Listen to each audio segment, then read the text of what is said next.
नमस्कार and welcome to Bharat affairs. Recently आपने देखा होगा कि यूके में इलेक्शंस कंडक्ट हुए और इस इलेक्शंस में 650 सीट में से 411 जो सीटें हैं वो कीयर स्टार्मर को मिलते हैं, जो कि लेबर पार्टी से बिलोंग करते हैं, और जो कंजर्वेटिव जो पार्टी से बिलोंग करते हैं ऋषि सुनक, इनको यहाँ पर लास्ट इलेक्शंस के कंपैरिजन में 251 सीटें कम मिलती है। और ये आप समझ सकते हैं कि और इस बार 400 पार का जो नारा है यूके में ये सक्सेसफुली ये होते हुए देखा गया है। और इसी बीच में यहाँ पर कीयर स्टार्मर है, जो कि अगले यूके के प्रधानमंत्री बनने वाले हैं, इन्होंने यहाँ पर कश्मीर को लेकर जो अपना जो स्टांस है बिल्कुल ये बदल चुके हैं। आपको बताना चाहते हैं कि ये इंडिया का जम्मू जो कश्मीर रीजन है इसको लेकर लंबे टाइम से लेबर पार्टी का जो स्टांस रहा है वो एंटी इंडिया रहा है। हमेशा ये नेगेटिव स्टेटमेंट इंडिया के अगेंस्ट में देते रहे हैं, लेकिन इस बार इलेक्शन जीतने के बाद में अपनी विनिंग स्पीच में कीयर स्टार्मर जो है अपनी स्टांस को बदलते हुए यहाँ पर ये कहा कि इंडिया और पाकिस्तान ये दोनों का बीच का मामला है, जो कश्मीर का इशू है जिसे लेबर पार्टी एक लंबे टाइम से उठाता रहा है। और साथ ही साथ यहाँ पर उन्होंने ये भी कहा कि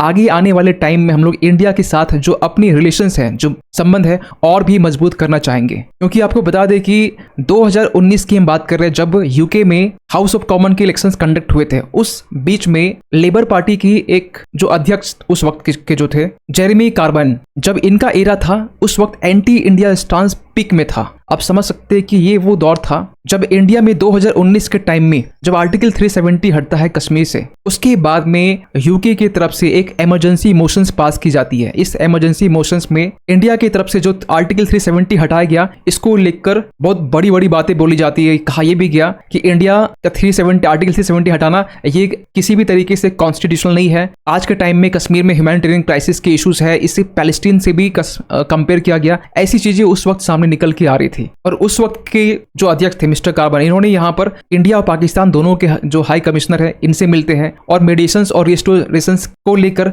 आगे बात भी की जाती है। लेकिन जब 2019 के टाइम में जब ये मामला पिक में था, उस वक्त क्योंकि आज के टाइम में यूके में भी आप देखेंगे कि हिंदू पॉपुलेशन जो है या इंडियन जो पॉपुलेशन है वो लगभग 1.9 मिलियन के अराउंड है, जो कि टोटल पॉपुलेशन में 2.5% जो है इनकी पॉपुलेशन है, और लगभग 6% जो है वहां की इकोनॉमी में कंट्रीब्यूट करते हैं। और उस वक्त यहाँ पर ऐसे 100 ब्रिटिश इंडियंस बॉडी जो थे वो जो कार्बन के कश्मीर जो स्टांस है उसको चैलेंज करते हैं, एक प्रोटेस्ट देखा जाता है। उसके बाद में कीयर स्टार्मर जो उस वक्त के एक एमपी थे वो जेरेमी कार्बन को अपनी पार्टी से निकाल देते हैं, और निकालने के बाद में अपना स्टांस रखते हैं उसी वक्त से ही कि कश्मीर का जो इशू है वो इंडिया एंड पाकिस्तान ये दोनों के बीच का इशू है और ये दोनों देश आपस में मिलकर इसे सॉल्व कर लेंगे। और इस बार के जो इलेक्शंस हुए ना, इस बार के इलेक्शंस में भी इन्हें अच्छे से मालूम है कि इंडियंस जो आज के टाइम में यूके में रहते हैं इनका एक बहुत बड़ा एक वोट शेयर है, और इनको पाने के लिए जो आज के टाइम में यूके में एक हिंदू फोबिया जो क्रिएट हो रहा है इसे यहाँ से हटाना पड़ेगा। और इसके लिए यहाँ पर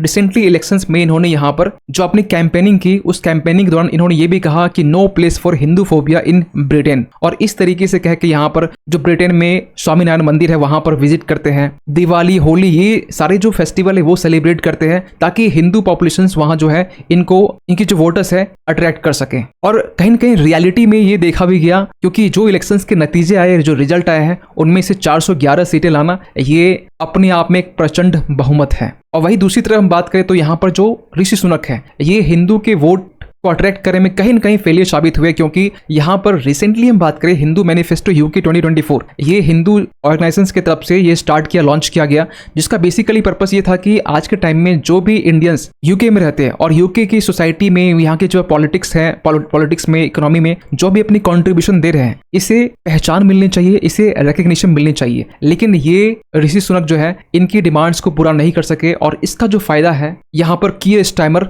उठाते हुए नजर आए हैं। तभी इनके पास में जो वोट जो सीट जो बेसिकली सीटें हैं लोकसभा में या हाउस ऑफ कॉमन में, ये 121 मात्र आए, जो कि लास्ट ईयर के कंपैरिजन में ना, लास्ट ईयर इनको सीटें मिली थी 365, आप समझ सकते हैं। और इससे -251 ये माइनस होना ये अपने आप में बहुत बड़ी एक फेलियर है कंजर्वेटिव पार्टी की। खैर, अगर हम बात करें इंडिया यूके रिलेशंस के बारे में, तो आपको पता होना चाहिए कि आज के टाइम में इंडिया यूके के लिए ऐसे 12th लार्जेस्ट ट्रेडिंग पार्टनर है। और इंडिया और यूके के बीच में 2023 के डेटा की हम बात करें तो करीब करीब 38 बिलियन पाउंड की ट्रेड होती है गुड्स एंड सर्विसेज में, जो कि 2022 के कंपैरिजन में 8.7% ये ज्यादा था। और ना आज के टाइम में यूके अच्छे से जान रहा है कि इंडिया की पावर को इकोनॉमिक के पर्सपेक्टिव से या फिर मिलिट्री पर्सपेक्टिव से, क्योंकि आपको बता दें कि आज के टाइम में इंडिया एक फास्टेस्ट ग्रोइंग इकोनॉमी है। इंडिया की मिलिट्री चौथे स्थान पर है। टेक्नोलॉजिकल पावर आज के टाइम में इंडिया के पास में है। आज के टाइम में इंडिया आंख से आंख मिलाकर बात करता है। आज के टाइम में इंडिया जियोपॉलिटिकल इश्यूज में अपने स्टांस को रख पाता है। और इसीलिए आज के टाइम में ना यूके के बड़े बड़े लीडर, लेबर पार्टी के लीडर्स ये कहते हैं कि इंडिया जो है आज के टाइम में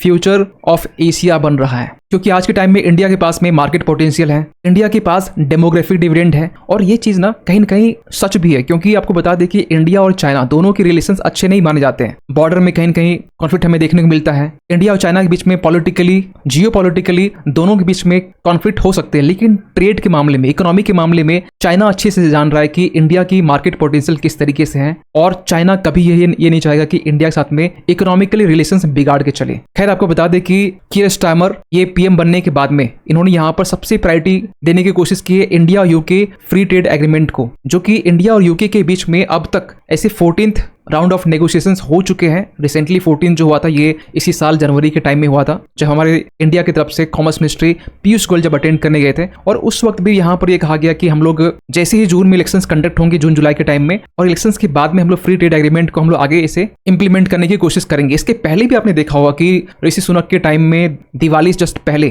फ्री ट्रेड एग्रीमेंट को लेकर डीले चल रही थी, लेकिन यहाँ पर भी चीजें पोस्टपोन होती गई, क्योंकि इंडिया और यूके के दोनों के बीच में कुछ डिफरेंसेस है। आगे हम इसमें बात करेंगे, लेकिन उस वक्त भी दिवाली चली गई, होली आ गई, इसके बावजूद भी यहाँ पर फ्री ट्रेड एग्रीमेंट को लेकर कोई भी डील नहीं हो सका। और इसी का फायदा जो है ना कीयर स्टारमर उठाते हुए यहाँ पर अपने इलेक्शंस के मैनिफेस्टो में इसे ऐड कर दिया। आपको बता दें कि यूके की तरफ से कुछ कंसर्न ये है कि इंडिया हमारे गुड्स पर, जैसे यूके की जो विस्की है, लग्जरी कार्स है, इलेक्ट्रिक व्हीकल्स है, इस पे हाई इंपोर्ट ड्यूटी इंपोज करता है। लगभग कहा जाता है 150% जो इंपोर्ट ड्यूटीज है ये आज के टाइम में यूके के गुड्स पे लगता है। वहीं दूसरी तरफ हम बात करें तो इंडिया का भी कुछ कंसर्न है। इंडिया का कंसर्न ये है कि हमारा जो टेक्सटाइल जो कि यूके में जाता है उस पर यूरोपियन यूनियन और यूके दोनों यहाँ पर हाई टैरिफ इंपोज करता है। यहाँ तक कि यूके ने यहाँ पर ये कह दिया इंडिया को कि हम आपसे टेक्सटाइल्स इंपोर्ट नहीं करेंगे, आपसे अच्छा तो बांग्लादेश है। बांग्लादेश जो टेक्सटाइल प्रोडक्शंस भी करता है और एक्सपोर्ट भी करता है। और एक्सपोर्ट के मामले में आपको बता दें कि चाइना के बाद में अगर किसी का नंबर है तो बांग्लादेश का है, जो लगभग $45 बिलियन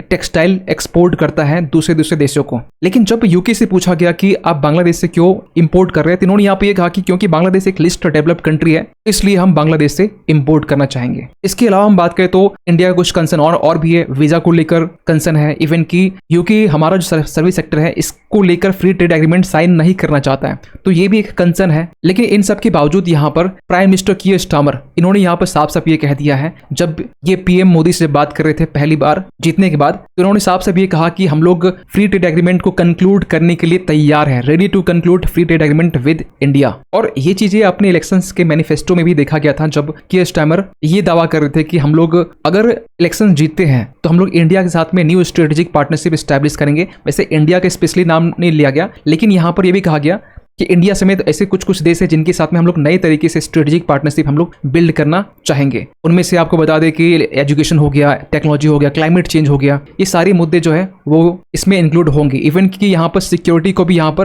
प्रायोरिटी में रखा गया, क्योंकि आपको बता दें कि आज के टाइम में यूके जो है इंडो पैसिफिक रीजन में ऑकस के जरिए चाइना जैसे इमर्जिंग पावर को काउंटर करने के लिए ज्वाइन किया हुआ है। ऑकस मतलब ऑस्ट्रेलिया, यूके और यूएस, वैसे इसमें इंडिया तो नहीं है। तो इंडो पैसिफिक रीजन में ऑलरेडी यहाँ पर यूके इन्वॉल्व है, और इंडो पैसिफिक रीजन में यूके ने यहाँ पर यह भी कह चुका है, यूके के जो हाउस ऑफ कॉमन्स है उनके जो डिफेंस पैनल है उन्होंने यहाँ पे ये कहा कि ऑकस को एक्सपेंड करने की नीड है, और इसके लिए इंडिया समेत जापान ये दोनों को ऑकस में इंक्लूड करना चाहिए, क्योंकि ये भी जानते हैं कि इंडो पैसिफिक रीजन में इंडिया का ना होना एक ह्यूज गैप क्रिएट करता है। लेकिन कहीं न कहीं आपको पता होना चाहिए भी कि इंडिया जो है वो क्वाड ग्रुप में शामिल है। क्वाड मतलब आप समझ सकते हैं कि 4 देशों का समूह, जिसमें से यूएस है, जापान है, ऑस्ट्रेलिया है और इंडिया है। और इसको लेकर ना ब्रिटिश रिपोर्ट ये भी कहती है कि इस क्वाड को एक्सपेंड करने की नीड है, और इस क्वाड एक्सपेंशन में यूके को भी इस क्वाड में ज्वाइन करना चाहिए। आप यहाँ पर देख सकते हैं UK should join Quad, expand AUKUS to include South Korea और जापान टू काउंटर चाइना। तो ये चीजें ब्रिटिश रिपोर्ट से सामने निकल के आ रही है, क्योंकि आज के टाइम में ना क्वाड का रेलेवेंस और क्वाड का इंपॉर्टेंस दोनों आगे आने वाले टाइम में ग्रो होता हुआ दिख रहा है। क्योंकि ये साफ साफ एक्सटर्नल अफेयर्स मिनिस्टर जयशंकर ये साफ साफ ये कहते हैं कि क्वाड की इंपॉर्टेंस दिन प्रतिदिन जो है बढ़ रही है, क्योंकि लगातार कहीं कहीं चाइना का जो अग्रेशन है साउथ चाइना सी में देखा जा सकता है। और इसीलिए यहाँ पर जो कीयर स्टारमर है जब पहली बार अपने ऑफिस में जाते हैं और ऑफिस जाने के बाद में पहले घंटे में यहाँ पर इन्होंने फॉरेन लीडर्स और कैबिनेट मीटिंग ये यहाँ पर बुलाते हैं। तो इससे बेसिकली ये मालूम चलता है कि कीयर स्टारमर जो है अपनी फॉरेन पॉलिसी में को लेकर काफी ज्यादा कंसर्न है और प्रायोरिटाइज करना चाह रहे हैं। वैसे आपको बता दें कि पीएम नरेंद्र मोदी कीयर स्टारमर से बात की है और बात करने के दौरान इन्होंने ये भी यहाँ पर कहा कि सबसे पहले तो आप यूके के प्रधानमंत्री बन चुके हैं, जो कि एक बहुत बड़ा प्रचंड बहुमत के साथ में, और साथ ही साथ इन्होंने यहाँ पर इंडिया विजिट करने के लिए इनवाइट भी कर दिया गया है। खैर देखते आगे क्या होने वाला है, लेकिन आपका क्या मानना है इस पूरे अपडेट को लेकर। और जाते जाते एक क्वेश्चन आप सभी के लिए कि हाल ही में यहाँ पर लोकपाथ मोबाइल ऐप ये लॉन्च किया गया है। आपको बताना किस स्टेट में ये जो ऐप है वो लॉन्च किया गया। आपको पहले बता दें कि लोकपथ जो मोबाइल ऐप है ये रोड में कुछ एक्सीडेंट होते या फिर रोड में कुछ ऐसी घटना या कुछ रोड को लेकर एरर हो गया, इसको लेकर आप इस ऐप के जरिए कंप्लेन फाइल कर सकते हैं। और इसमें बेसिकली कंडीशन ये है कि जो भी अथॉरिटी होंगी वो विद इन 7 डेज इस कंसर्न्स को, इस कंप्लेंट को रिजॉल्व करेगी। तो ये अच्छी बात है। तो आपको बताना है कौन से स्टेट में ये एप्लीकेशन लॉन्च हुआ है। मध्य प्रदेश, उत्तर प्रदेश, राजस्थान, गुजरात। सही आंसर कीजिए कमेंट सेक्शन पे। मिलते किसी अगली वीडियो में, तब तक के लिए थैंक यू सो मच।